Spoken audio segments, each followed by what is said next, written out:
What's up, everybody? It's your favorite space... What are the chances? You couldn't make this stuff up. I had 3 different skits planned for this series, but when I realized I screwed the pooch on every intro, did I just do it? Every intro I did, I had to go this route. I got no jokes left up the sleeve for screwing up my intros, so back to the show. What's up, everybody? It's your favorite, why would you choose this one's favorite nerd, and today we are looking at the Space Knight Venom. I don't know if anybody's super excited about the character. I don't know much about him. I know it's, well, I don't know. I think it's Flash Thompson, and I think he went into outer space, and I think there were some Guardians of the Galaxy situations going on, and he ended up being a big hero. Doesn't matter. Anyway, as usual, people have asked that I assemble the figure on camera so they can see how easy or difficult it is in terms of joint tolerances. So let's just go ahead and do that. We'll talk about some joints as we go along. Ball hinge here, ab crunch, 2 clicks forward. Actually, maybe it's 1, 2, yeah, and then 1 click back. Waist swivel. T-jointed ball joints probably work a little bit better when I get some leverage on there. So head goes on. And I think this is exactly why people ask. Yep, got it. Wasn't too challenging. 1 arm, 2 arms, and let's see here. Make sure I got the right ones.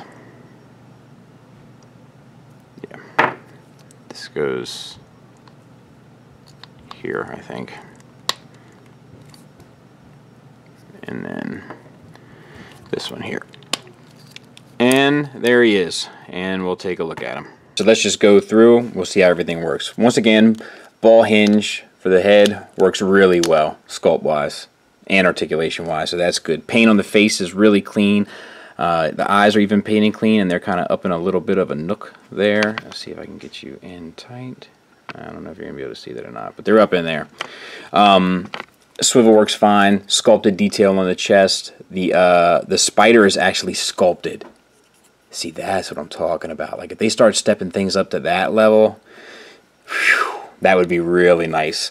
Once again, the ab crunch works fine. Waist swivel works fine. T-jointed ball joints for hips get you out to a great range, to be honest. Thigh swivel. Mine's a little, mine works itself out a little bit as you're doing it. Double jointed knee, that works fine. Coming down to an ankle tilt, good amount up. I like to see more of that. Good amount back, and then a rocker. For the arms, we have the disc hinge, works fine. Doesn't get you a whole, oh, there you go. Just had to manipulate it a bit, so that's cool. Tampered paint for the symbol, that looks cool. Bicep swivel, that works fine. Single hinged elbow, but I think it works perfectly. Gets you to 90 degrees and doesn't look hateful, I don't think. Wrist swivel and hinge. The white paint looks good throughout. I mean, it's not perfect in the back in some places, but that's one of the advantages of having sculpted detail to paint on, is it gives your painters something to actually follow as a direct guide. Got a little scuff right there, as you can see, so it's not always 100% perfect, but I think they're doing a good job. Hate to say it, but I'm really, if no one else is appreciating it, I certainly am. So that's this guy. Size comparison, there he is with Spider-Man. Good size. Final thoughts wise, I think this is a really well done figure. You know, the paint could be cleaner, and I would definitely say to make the paint cleaner, but my criticism for this is going to be my criticism of the Legends line in general, which I do think is getting better, and that is there's a number of characters out there that people really want, including a Build-A-Figure, just proper Venom. I think people would have gone nuts for. I don't know why they're not keeping their ear to the street, or maybe they are and they're just kind of spoon-feeding it all. But there's a number of characters out there that people really want that Hasbro hasn't tackled, and I really wish they would start prioritizing them so that we don't get a whole bunch of figures that nobody's really interested in. And I could rattle off names, but I think we all know what we're talking about here, right? But that being said, that's a personal preference. Maybe if somebody out there is a big Space Venom fan, they've just been waiting for their chance.